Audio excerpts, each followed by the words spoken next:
Happy Easter out there. Today we are here looking at the need of these young people. So I really want to wish you, whatever you're doing, stay tuned so that you can enjoy some of the wonderful things.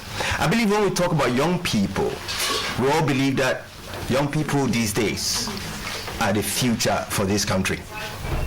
Every country is really putting in resources to make sure that these young people stay in their country and they become so patriotic.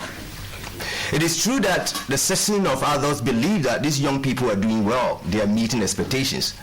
There is another view when people feel that young people are being jailed. Some are doing drugs, some are doing internet fraud, some are doing things that are so vice, and for that reason we have a greater percentage who also go to church every Sunday, every Saturday. And then we also have our brothers and sisters who are Muslims who go to the mosque as well. So if we are so religious as a country, how come all these things are issues that bother us as people in this country?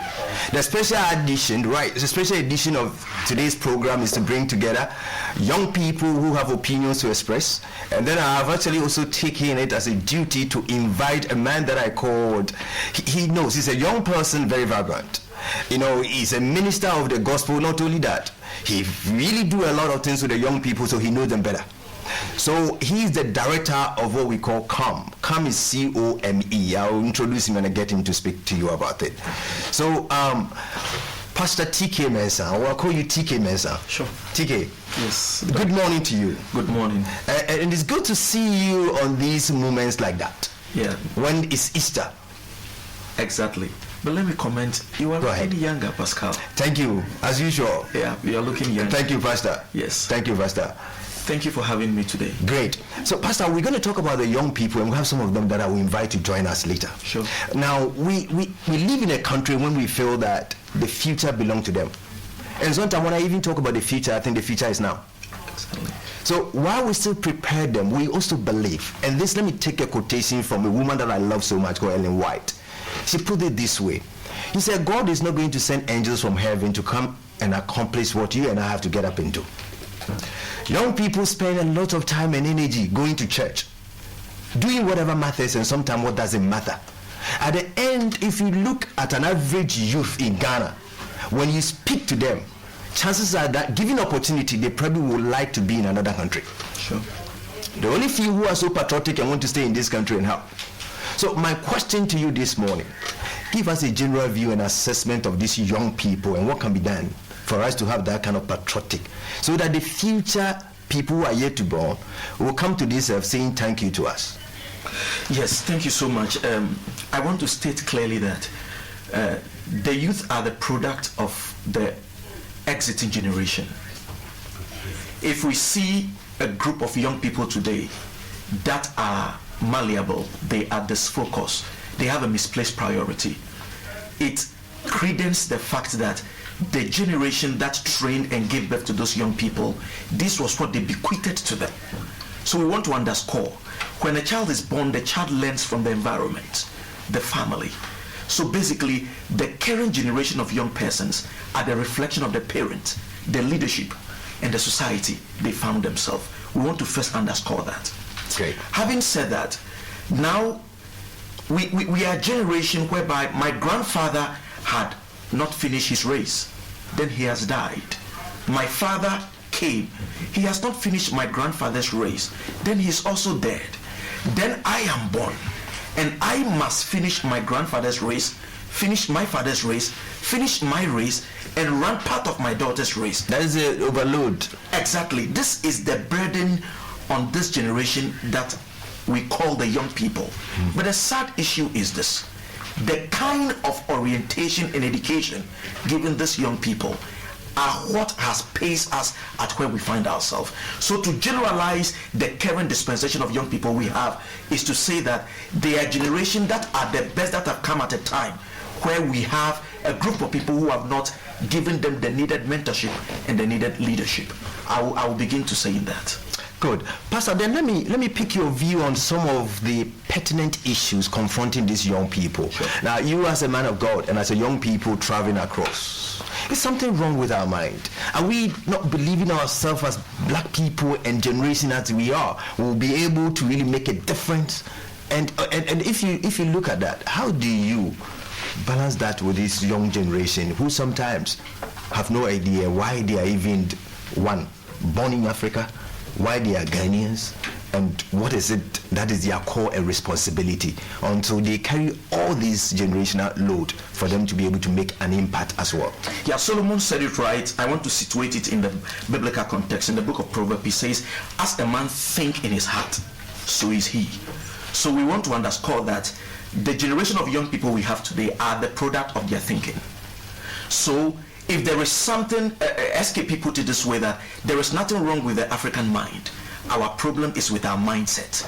So we can say that the current challenge we apparently are seeing or evident is just a fruit of a bigger problem. The root cause of the current challenge the society seems to be having or worried about young people is the mindset.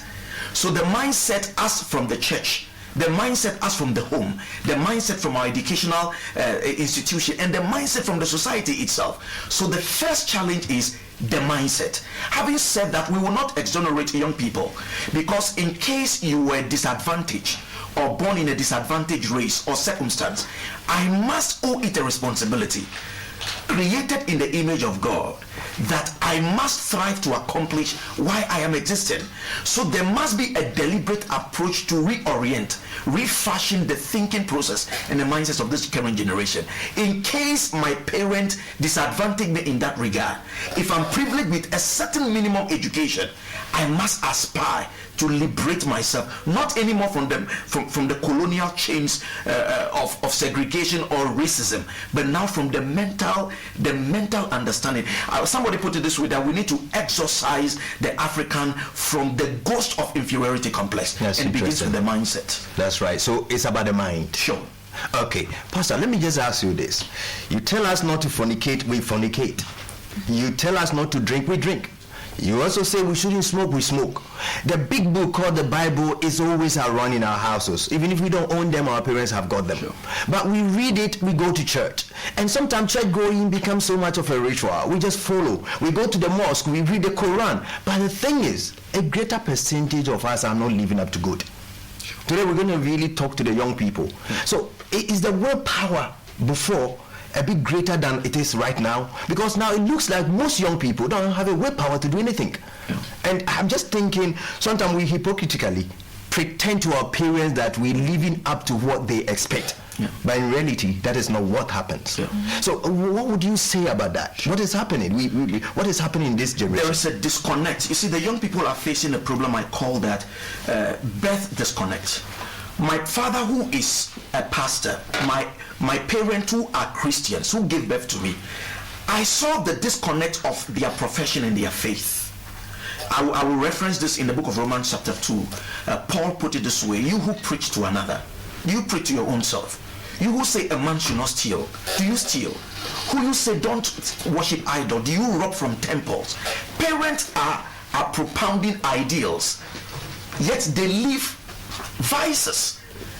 Mothers see their children behaving in a certain way, and the implication is simple, that the child when born have seen a disconnect between what their parents believe and what they have practiced. And today they don't see Christianity value, virtue, patriotism demonstrated at its highest stage. So the child is only hearing that it is not wrong, it is not right to steal. But the child knows that the father is a thief. The child is hearing that don't fornicate.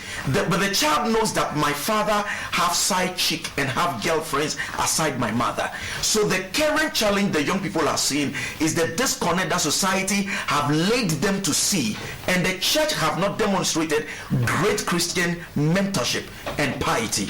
And the young people now don't trust what we say from the podium, from the churches. So there is that conflict of practice and belief that is affecting this generation. That's interesting, a very powerful one. So I'm going to invite my young people, but I'm going to take it in turn. So can I actually invite Anakwa and Esther to join me right now? Okay, so these young ones will come, we'll ask them to introduce themselves, tell us where they are, what they are doing, and then also I'll pick their view briefly on this. So please join me quickly. Right, Anakwa here, Esther, join me over here. Okay. All right, good. You are welcome. How are you? Esther Spiel, right? Esther, tell us something about yourself. Who is Esther Spiel? Okay, so Esther Spiel is currently a graduate from the University of Ghana with a major in political science, and then currently having her national service at the Ministry of Finance. Great. You are welcome, Esther. Thank you. One thing I remember is that you stood for position and you withdrew, right? Is that correct? Yes, I did. What happened? Well, it was all because I wanted student politics to be student politics devoid of partisan infiltration from the national level. So when we realized along the way that that was not what we would be able to achieve in the long run, we believed that it was better to back out than continue, because that would be a breach of the integrity and the reason for our emergence. And as a leader, you have to stand for what you believe in. So that was one of the reasons why we backed out. And then you always say that you're aspiring to be the first female president. That's if somebody doesn't come before you, right? Exactly. Yes. That chances are, we're still praying for you, though, but we don't know what. Anokwa. Yes, sir. Yes, how are you? I'm well. Good to see you, my brother. It's been a while. Yes, sir. Now tell us about yourself. Who is Anokwa? All right. The full name is Nana Yao Ukuwampofu Anokwa. And from Infantine School, I went to University of Energy and Natural Resources, and I did renewable energy engineering. Right, you think in Ghana, very patriotic. Yes, sir. As long as you stay in this country to help, yes, we need you. Yes, sir. Great, so you're welcome this morning. Thank you very much. We are looking at the issues about religion. Okay. And the young people and everything that goes revolves around it. And then we actually realize that the young people have a say, because you are just a product of your parents. Sure. And your parents are the product of your grandparents. Yes, sir. So we want to pick your views. What do you think, Esther? Let me start with you. What do you think when you look at Christianity as a religion of practice, moral principles, everything that is called for a Christian to stand? And we have a whole lot of examples that will make us walk upright, because other people have led and they have fallen, so we don't need to fall, right? Yes. What do you think? What is your general perception about Christianity and call it Muslim as well, because that's a greater number what we have in Ghana here?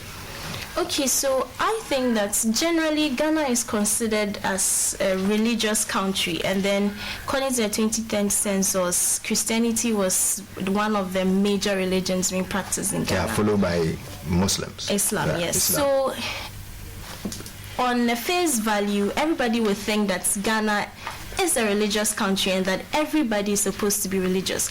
But what we see currently with the youth and religion is that there is a degeneration of piety or appropriate behavior, and the question is why. So personally, I think that the mode of socialization is one of the main reasons why we are seeing this canker. Yeah. Because in socialization we have agents. For instance, the parents, as our first speaker said, we grow up in an environment where we see our parents doing something different from what we are being taught at church. And then when we come home, it's difficult for you to stick to what your Sunday school teacher has taught you, rather than what your parents are doing. That's so right. you can learn the right thing in church, but when you come home and it's being practiced differently, it's easy for you to go back into your bad behavior. So I've realized that is one of the main challenges. Wow, that's interesting. Anaba, look, we do go to church, all right? Yes, sir. You follow your parents, and now you do go. Do you get to go often? Yes, I do. Do you practice everything that they've said? No. You rise and you fall. Exactly. So when are you going to stop falling and then start rising and rise? Doc, that's a very What is the tricky one. difficult? That's a very tricky one. Yes. I think there's a missing link here. Yeah. Because, after you become born again and you put on the new man. And I remember those moments when you feel, spiritual. You never sing anymore. Yes, sir. Things are different now. Yes, sir. Things are the past are gone. Sure. And then you see now the past becoming present. I tell you. Go ahead, my brother. Right, so the missing link here is, after you put on the new man, you expect yourself to be on the right track. But you feel like the new man still wants to be the old man, and you begin to fall again. Pastor, so you see, that comes to you for you to help these young people. Sure. Because you see, the falling, they love not to fall. It's true. So the more they try to stand, in fact, sometimes they are just rising up from falling. Yeah. So again, then there is something, and that is where I think you will come in as well. Yes, the point is, I will situate it in scripture. The psalmist says in Psalm 119, verse 9 and verse 11, it says, how can a young man keep his way clean? By heeding according to your word. Verse 11 says, your word have I hidden in my heart, that I might not sin against you. In other words, when a Christian situate his belief and practice and dictate solely around God's word. There's a regenerating power in the word. The word of God transforms. The word of God directs. The word of God gives you values and principles and standard for which we walk on. And then there is a supernatural composition. You see, the human heart wants to steal, want to fornicate, want to lie. What can anchor you and more or less circumcise you from that old way of living?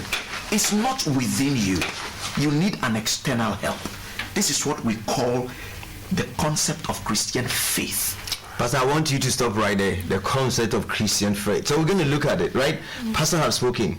You are actually working the practical aspect. But I want you to be very honest, the young people, to tell us that the more you try, the more you fall. What is the way forward? What are you going to do? But before we even come there, I'm going to invite Swat. Swat, join me here. I like this young lady so much because her faith doesn't stop her for her to be involved in, and then she's very participatory as well. Swat, welcome. How are you? Good. And then can I get Caesar to join me right now? Caesar used to join me. Okay. So Caesar, come this way. Let's go quickly. Swat, once again, we're talking about religion. Okay. I'm not supposed to shake hands with you on set. But when the program is over, I'll stretch my hands and you shake my hands. So there's a lot of things that we don't have to do when somebody is watching us. But we then do certain things. But can I get you to briefly introduce yourself? Who is Swat? Swat is a third-year student at the University of Cape Coast studying psychology. Great. Good to have you here. And then can I go to Caesar? Caesar? Yes, my name is Caesar Kaba from the Upper East Region, studying BSc Nursing in the University of Ghana. And, great. A great feminist. A great feminist. I like that. I like that. You know, your profession used to be something that was religiously allocated to females. When you start as a man nurse, did you get opinion from other people saying that this guy probably... Or you manage it very well? Yeah, so the reason for nursing is care. To be able to reach out to people who are helpless and give them the care they need when no one can do it. And so I don't think it comes with any female tag. Initially, what people don't know is that nursing started in Ghana with males. Yeah. Okay. The culture of nursing in Ghana was with male orderlies before females came in. And so if they are now dominating, it's because they have more care in them than us. Yes. So if I think I can do better than the females, why not? No. I like that. I really agree with you on that one. So it means that male can care. Yes. Sometimes even care better, right? We empathize and we sympathize. Yes. All right. So let me come to you quickly. We're talking about religion. What is your view about your religion, and then how these days young people, regardless of being a Muslim or Christians, sometimes live up not good? What is your general perception? So, as I'm going to talk about Islam, Ghana is considered as mostly Christian dominated country.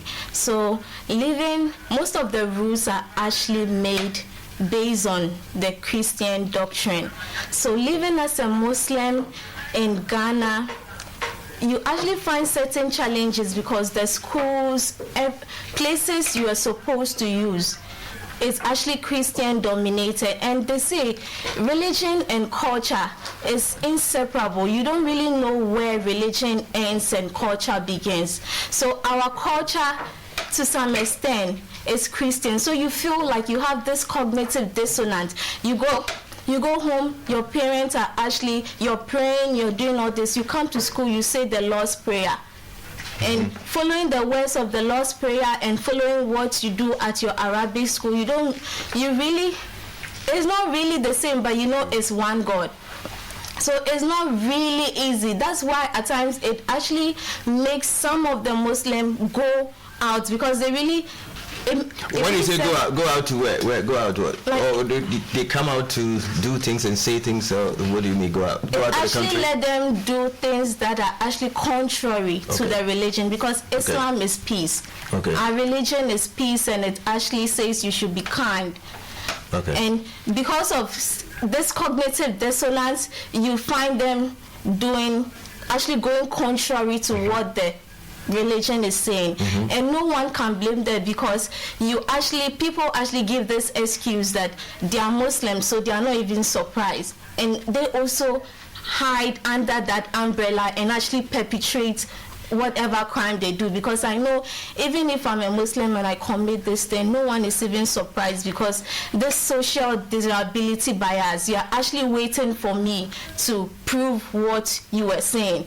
So you're not really so my surprised. take is that you're saying that individuals, when he commits offense, to be treated as individuals. It doesn't really matter your religion, and it also doesn't matter your political affiliation. Yes. And if we do that, then we can hold people responsible. But I just want to say people need to be held responsible. You can't say that you can get away by just doing things and then you just go through because of your religion. So that one, I think we established the foundation like that, right? Yeah. Okay, so let me come to you, Caesar.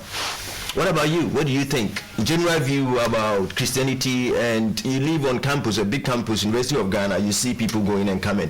All right, people date and people have sex when they're not supposed to have sex. People involved in crime. People take the internet instead of making money for themselves in legitimate means. They're actually abusing other people online and taking money from them as scam. All these.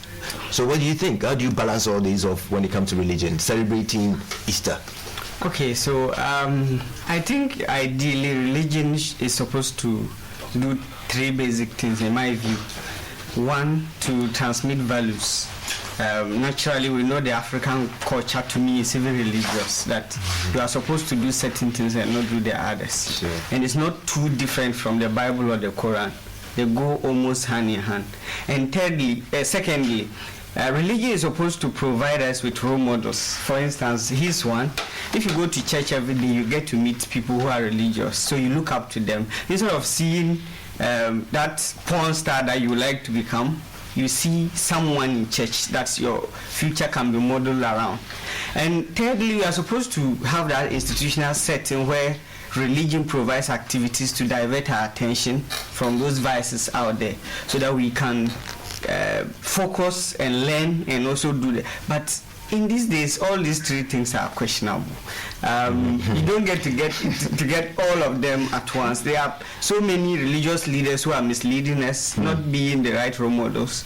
There are other churches that people are using those activities as an advantage to take people and get them to do what they want. They are in position of influence, yes. But then again they abuse the people who are their subjects, and yes. that definitely not good. Yes, and the transmission of values, we are getting too focused on what should be done and what should not be done, instead of telling people why not to do what. For instance, if you look into the Bible can tell you don't fornicate.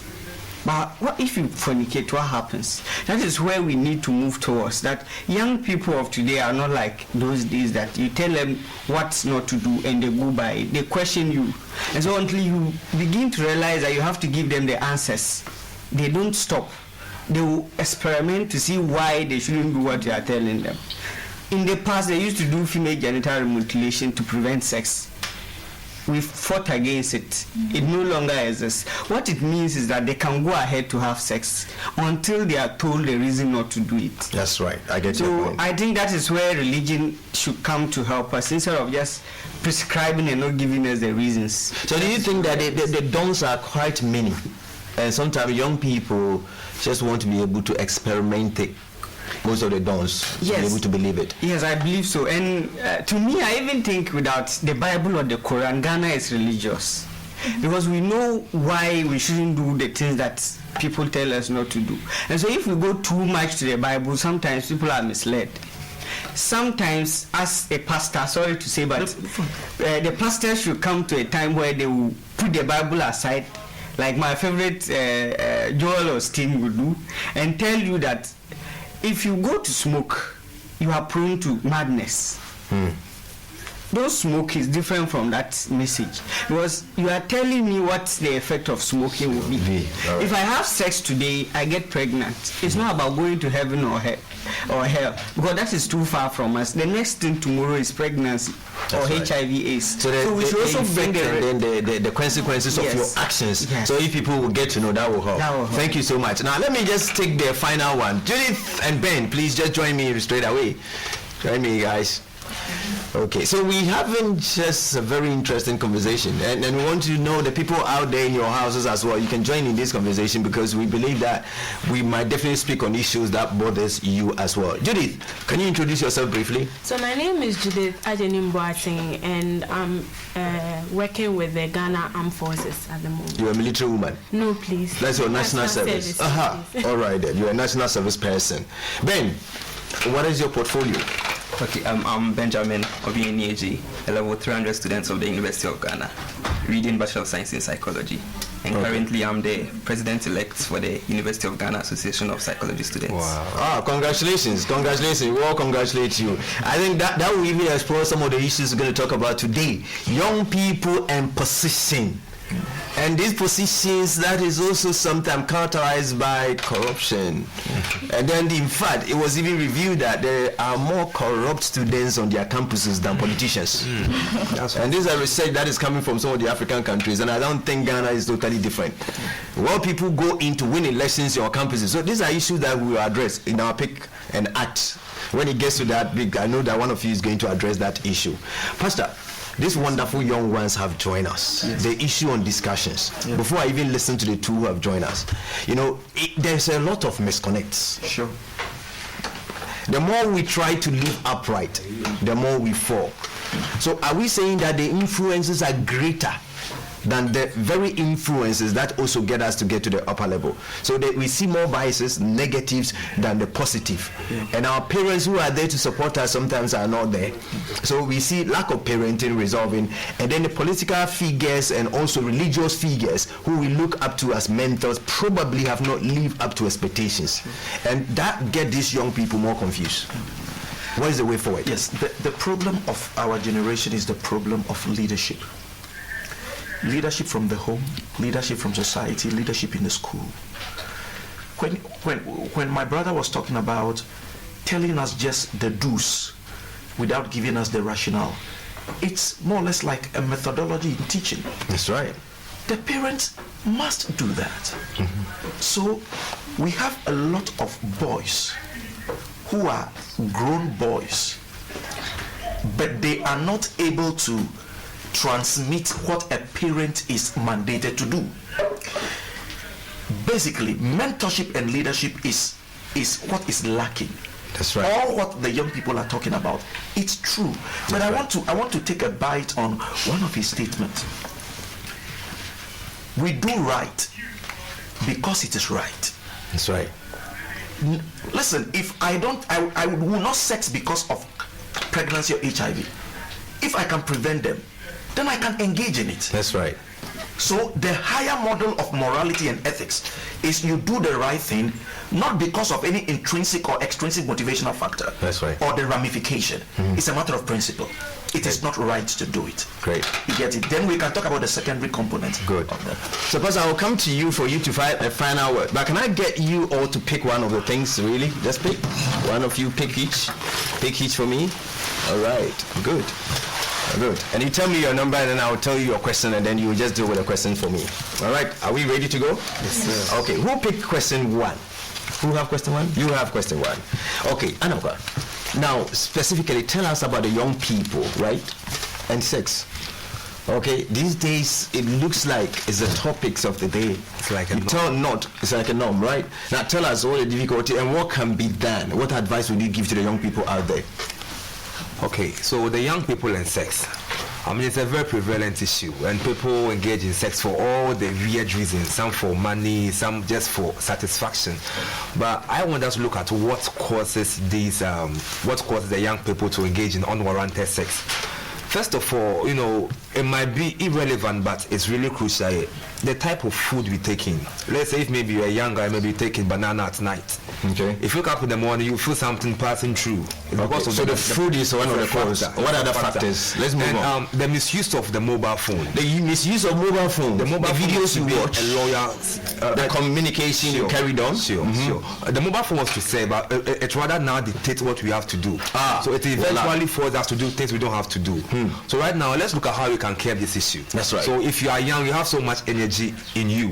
Instead of you, watching stuff to make you prone to do bad stuff, you have to gear the energy towards productive stuff. Like maybe learn a skill, maybe learn how to maybe jog. So that get you busy. Yes, please. So get yourself busy out there. That's very important. That will distract you from doing the unwarranted stuff. Right. And maybe learning a skill, maybe learn a business skill just to make you know. And you learn these skills because you have a goal. Yes, you please. want to achieve certain goals in life, which because of that you sacrifice the now and make sure you live the life that is expected. Yes, please. Okay, great. Thank you. All right. You want to make any And these goals set shouldn't be just, set bigger goals that will challenge you. Yes. Goals that will make you think and, move on. Not just maybe simple goals to make you feel lazy. My goals that will make you challenge and move on. So I think these stuff put in place will help keep great unwarranted sex all around. Great. Thank you so much, Anna. Let me go to question number 2. Who picked question number 2? Caesar. Caesar, we're looking at parenting, and recently we hear a whole lot about kidnapping going on here and there, right? What do you think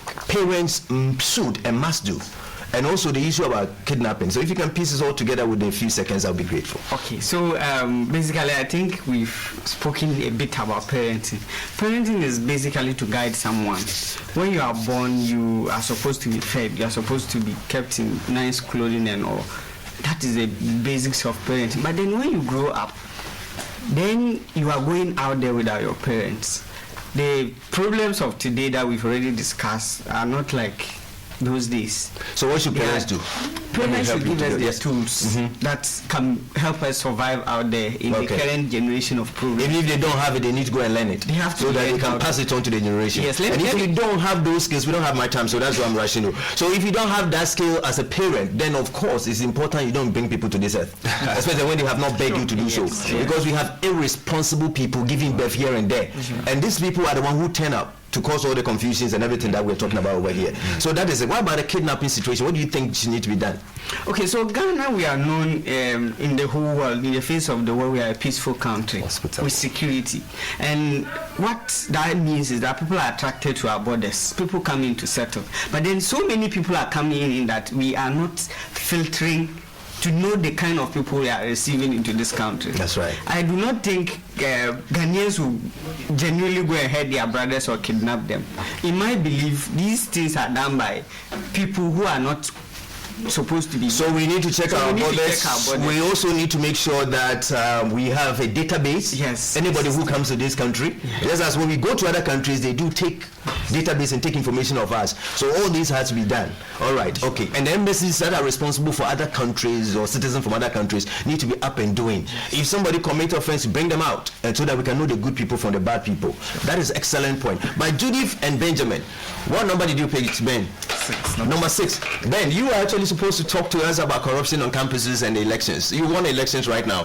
What do you think people should do? Students should do, young people should do, so that we can have free and fair elections in our various campuses? Yeah. So I think on campuses, electoral commissioners are now manipulating voting results and they have the power to manipulate it. Yep. Okay. People are paying to get some scores on You don't have money. Yeah, they shouldn't be getting. That's right. There is also a lot of political involvement in campus elections. Okay. We have the wings of the various political parties. Who also comes in. So it's very difficult trying to deal with it from your level. Yeah. What should we do then?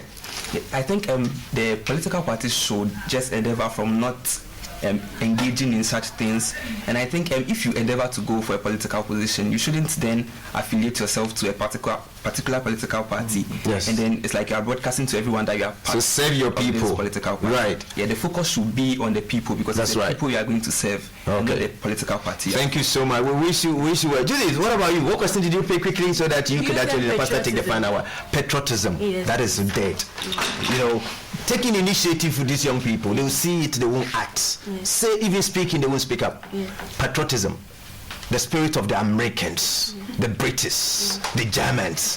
What is it? That is the spirit of young people, Ghanaians. So talk to us. What do you think will have to be done? Yes, I think that we can take it from our education system. That's I mean, right. when we finish the JHS, we shouldn't cut life short.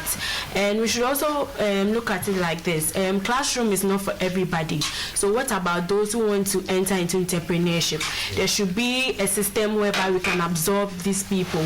We should give them the opportunity, resources, money to be able to start some business, so that those who get to go to the universities, fine, they go through, and we that are we want to do some vocation, we also have the chance to do it, so that they have the belief in the country that we can take Africa somewhere in Ghana.